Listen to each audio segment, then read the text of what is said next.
Oras na para magbalik loob. Naranasan mo na bang bumigay sa oras ng pagsubok? Yung tipong alam mong matibay ang faith mo pero bigla kang nadapa at pakiramdam mo ay hindi ka nakarapat-dapat? The Apostle Peter can relate. Hindi siya na-exempt sa mga ganitong pagsubok kahit isa siya sa mga unang sumunod kay Jesus. Naging spokesperson ng group of disciples at siyang nagsabing, "Lord, I will never leave you."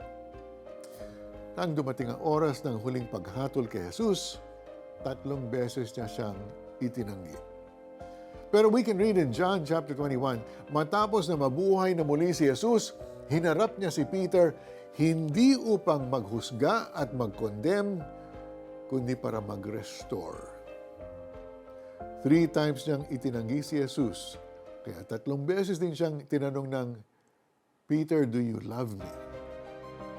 It was another chance for Peter to reaffirm his devotion to Jesus, repent of his sins, and return to God. Hindi galit si Jesus. Hindi niya pinagdiinan ang pagkakamali ni Peter at hindi niya ito sinisi. Ito ang larawan ng grace. Hindi tayo tinatanggihan ni Jesus sa kabila ng ating mga pagkukulang. Sa halip ay binubuo niya tayo mula sa ating pagkabigo at itinataas mula sa ating pagkadapa.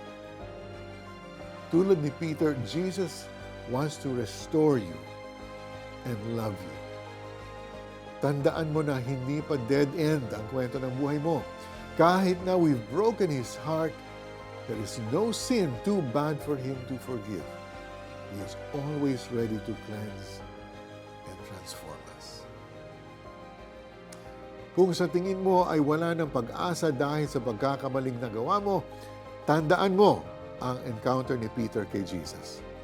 Hindi siya iniwan ni Lord at hindi ka rin niya iiwan o pababayaan. Handa siyang tanggapin ka, buuin ka, at gamitin ang buhay mo para maging pagpapala sa iba. God's plans for you are good. Manalangin tayo.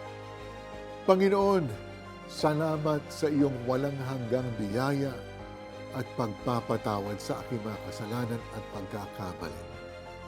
Salamat dahil ibinalik mo ako sa kabila ng aking kabiguan. Simula ngayon, gamitin mo akong muli para sa iyong mga layunin.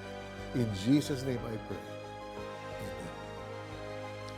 If you have a journal, isulat mo ang anumang pagkakamali na nagpapabigat ng puso mo at ang mga hakbang na pwede mong gawin para magpatuloy muli sa iyong faith journey with the Lord. Pagkakain nila, tinanong ni Jesus si Simon Pedro, "Simon, anak ni Juan, iniibig mo ba ako ng higit sa mga ito?" "Opo, Panginoon, alam ninyong mahal ko kayo," tugon niya. Sinabi sa kanya ni Jesus, "Kung gayon, pakainin mo ang aking mga tupa." John chapter 21, verse 15. Ako po si Mari Caimo. Thank you for joining us. We'll see you next time.